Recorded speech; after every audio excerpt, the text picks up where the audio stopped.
नमस्कार दोस्तों, EWS में आपका स्वागत है। आज लेकर के आए हैं कम्युनिटी विजिट की फ़ाइल। कम्युनिटी विजिट की फ़ाइल को स्टार्ट करने से पहले हम इस पे 2-3 पहलुओं पर चर्चा कर लेते हैं। तो सबसे पहले चर्चा ये करते हैं कि कम्युनिटी विजिट की फ़ाइल क्यों बनानी पड़ती है। तो दूसरी पॉइंट आता है कि किसको बनाने पड़ते हैं और बनाते समय इनके किन लक्ष्यों को निर्धारित करना पड़ता है। तो क्यों बनाने पड़ते हैं, तो इसको इसलिए बनाने पड़ते हैं कि एक जो शिक्षक होता है उसको समाज में जोड़ने के लिए कम्युनिटी विजिट कराई जाती है। दूसरी चीज़, किसको बनाने पड़ते हैं, तो बनाने के लिए BLED, DLED, B.Ed एवं BTC करने वाले सभी छात्र छात्राओं को बनाने पड़ते हैं।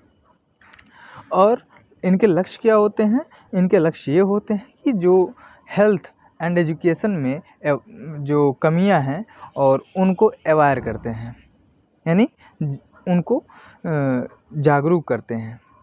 किसके ज़रिए? कविता के ज़रिए, संगीत के ज़रिए, नुक्कड़ नाटक के ज़रिए। तो वीडियो के अंत तक बने रहिए, जिसमें आपको कुछ इन्फॉर्मेशन मिलने वाले हैं और इसी के साथ हम वीडियो स्टार्ट करते हैं। चलिए, सबसे पहले क्या आता है? सबसे पहले आता है सामुदायिक कार्य का अर्थ, यानी कम्युनिटी विजिट जो होता है उसका अर्थ, मतलब इंग्लिश है, उसका हिंदी में है सामुदायिक कार्य। इसके बाद इसमें कुछ चीज़ें ऐसी लिखी गई हैं, आप जो है वीडियो को पॉज करके स्क्रीनशॉट ले सकते हैं। इसके बाद जो है आगे बढ़ते हैं धीरे धीरे। इसके बारे में कुछ कई जगहों पर कई पॉइंट पर चर्चा किए गए, जैसे कि व्यक्ति की सहायता समूह के माध्यम से की जाती है।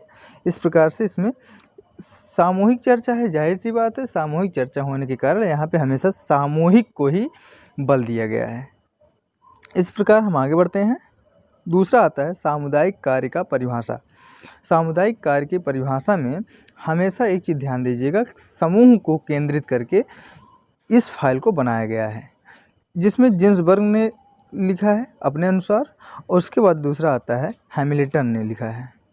इसके बाद इन्होंने कुछ चीज़ें ऐसे लिखी हैं कि सामुदायिक कार्य एक मनोसामाजिक प्रक्रिया है जो नेतृत्व की योग्यता और सहकारिता के विकास से उतना ही संबंधित है जितना कि सामाजिक उद्देश्य के लिए सामूहिक उद्देश्यों के लिए सामूहिक अभिरुचियों के निर्माण से है। इस प्रकार तीसरा आता है सामुदायिक कार्य की प्रकृति, नेचर। तो इसमें भी 5 से 6 पॉइंट होने चाहिए। इस प्रकार से देख लीजिएगा। आगे बढ़ते हैं। इसके बाद सामुदायिक कार्य के महत्व। अब भाई, सामुदायिक कार्य हो रहे हैं तो उनके महत्व क्या हो सकते हैं, उनके मूल्य क्या हो सकते हैं, तो ये भी जो है 5 से 7 पॉइंट में यहाँ पे लिखा गया है। आप अपने हिसाब से मॉडिफिकेशन कर सकते हैं। इसके बाद जो है सामुदायिक कार्य के प्रकार। इनके प्रकार भी कई हैं, जैसे सूचना निर्माण एक सूचना के लिए होता है। दूसरा होता है समस्याओं के समाधान, यानी गरीबों के, यानी निम्न जातियों के, निम्न श्रेणियों के लोगों के बीच में जा कर के उनके समस्याओं का समाधान करना। इसके बाद तीसरा आता है सामुदायिक कार्य के सिद्धांत। सामुदायिक कार्य के सिद्धांत क्या होता है? व्यक्तिकरण का सिद्धांत होता है। इसके बाद दूसरा आता है आत्मसंकल्प का सिद्धांत। तीसरा आता है उद्देश्यपूर्ण संबंध का सिद्धांत, और चौथा आता है लचीला कार्यात्मक संगठन का सिद्धांत। इस प्रकार से ये रहा।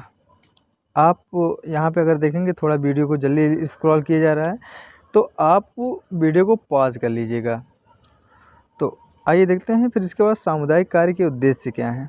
सामुदायिक कार्य के उद्देश्य वही है कि आप दिमाग में ये रख के इस फाइल को लिखिएगा कि सामुदायिक कार्य का एक, मतलब उद्देश्य तो उससे कई होते हैं, लेकिन उनमें से एक ये भी होता है कि शिक्षक को समाज के साथ क्या किया जाता है, तालमेल को बैठाया, सामंजस्य को बैठाया जाता है। इस प्रकार से इनके निम्नलिखित उद्देश्य हैं। उद्देश्य को आप अपने हिसाब से मॉडिफिकेशन कर सकते हैं, जिसमें कि इतना पर्याप्त है इसके लिए। देख लीजिए। आइए अगला है विद्यालय कार्यों एवं सामुदायिक कार्यों का केंद्र है। विद्यालय जो होता है कार्यों, जैसे कि इसके हेडिंग से ही क्लियर हो जाता है कि विद्यालय क्या है, कार्यों एवं विद्यालय जो होता है, अर्थात इसका अर्थ क्या होता है, विद्यालय कार्यों एवं सामुदायिक कार्यों का केंद्र। इसका अर्थ ये हो जाता है कि विद्यालय जो होता है समूह में मिलकर काम करने का एक केंद्र होता है। इस प्रकार से इसके बारे में भी हम थोड़ा सा ऐसे लिख लेते हैं 1 से 2 पेज में। फिर क्या है, सामुदायिक कार्य की शिक्षा के साथ क्या संबंध है, क्या महत्व है, संबंध के महत्व को भी लिखना है। इस प्रकार से इसको भी 1 से 1.5 पेज तक लिख लेंगे। हाँ, ये अपने अनुसार लिखेंगे, ठीक है।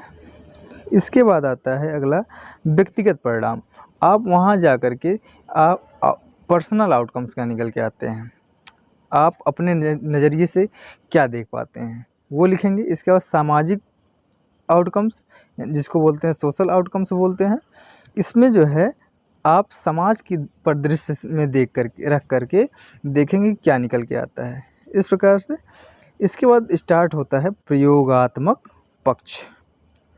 अब हम चलते हैं प्रैक्टिकल एस्पेक्ट की तरफ, जिसमें जानेंगे कि वहाँ पर जा कर के फील्ड, जिसको बोल देंगे फील्ड विजिट के रूप में, हम जा कर के कैसे क्या किए हैं।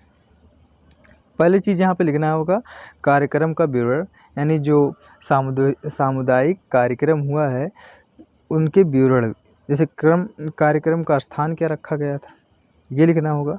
दिनांक, जिस दिन आपका हुआ होगा कार्यक्रम, तो जैसे कि यहाँ पे 21 जून को हुआ था, तो आपके यहाँ जब हुआ होगा, दिन, समय और सम्मिलित सदस्य के लिखने होंगे जो कि आपके कॉलेज के साइड से सम्मिलित हुए होंगे।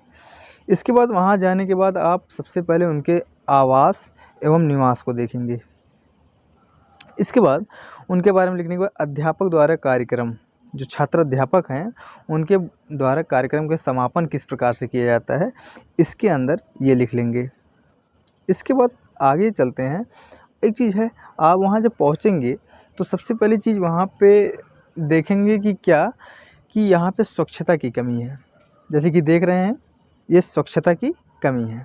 इसके लिए वहाँ पे कुछ वैसे कॉलेज की साइड से अगर ये पॉइंट दिया जाए तो ठीक है, अन्यथा मत लिखिएगा।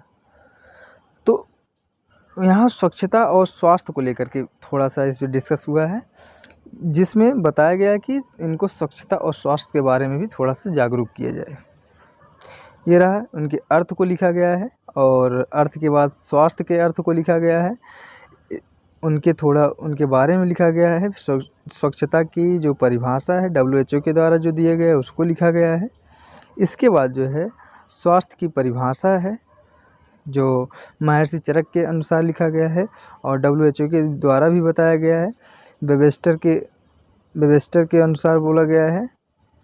इसके बाद स्वच्छता की आवश्यकता क्यों पड़ती है, इन सबको एक थ्योरेटिकल एस्पेक्ट के रूप में लिखा गया है, और जो कि आप इसको वहाँ पर जा कर के जो कि जैसे स्लम एरिया में जाते हैं तो वहाँ पर, या फिर किसी निम्न श्रेणी के गांव में जाते हैं, या फिर निम्न श्रेणी के समाज में जाते हैं तो वहाँ पर भी, या फिर उच्च श्रेणी के, तो वहाँ पर आप इन सब के जरिए अवेयर करेंगे।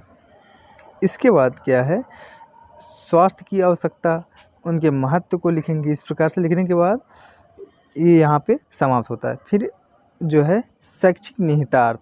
शैक्षिक निहितार्थ क्या है कि आपको लिखना पड़ेगा कि उसके मतलब इसके द्वारा शिक्षा में क्या आप सुधार किया जा सकता है।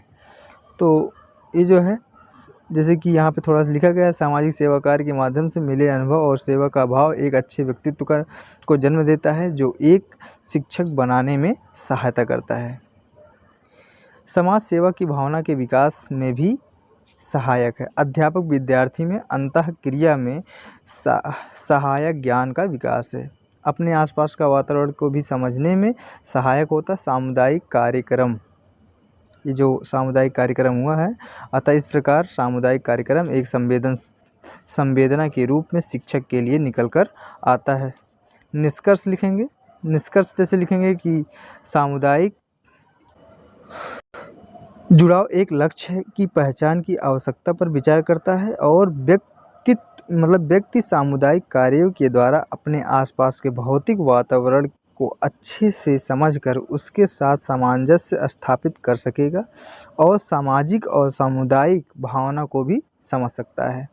सामुदायिक कार्य एक इंटरैक्टिव, यानी समझ लीजिए कि सामुदायिक कार्य क्या होता है, जब कई लोग आपस में वर्क करेंगे तो जाहिर सी बात है इंटरैक्टिव होगा, जिसमें आप आपका एक समझ लीजिए कि पर्सनालिटी डेवलपमेंट होगा उसके ज़रिए। इन सबको लिखेंगे। इसके बाद आता है सुझाव। सुझाव वो छात्र अध्यापक के द्वारा दिया जाता है। तो क्या है इसमें कुछ सुझाव हैं, जैसे कि सामुदायिक कार्यक्रम के दौरान उनके स्वास्थ्य और शिक्षा के साथ मूलभूत आवश्यकता में कमी पाया जाता है, जिस पर निम्नलिखित सुझाव दिए गए हैं। इस प्रकार से 5 से 7 पॉइंट सुझाव दिए गए हैं। आप अपने हिसाब से जब किसी स्लम एरिया में जाते हैं, फिर किसी विजिट पर जाते हैं, कम्युनिटी विजिट पर, तो आप सुझाव अपने अनुसार लिखेंगे जो कि महत्वपूर्ण होगा। ये सिर्फ जो वीडियो बनाया गया है आपके कुछ सहयोग कर सकता है थ्योरेटिकल पॉइंट्स में, बाकी यही पॉइंट लेकर के आप अलग कोई विजिट कर सकते हैं जो कि कम्युनिटी विजिट में।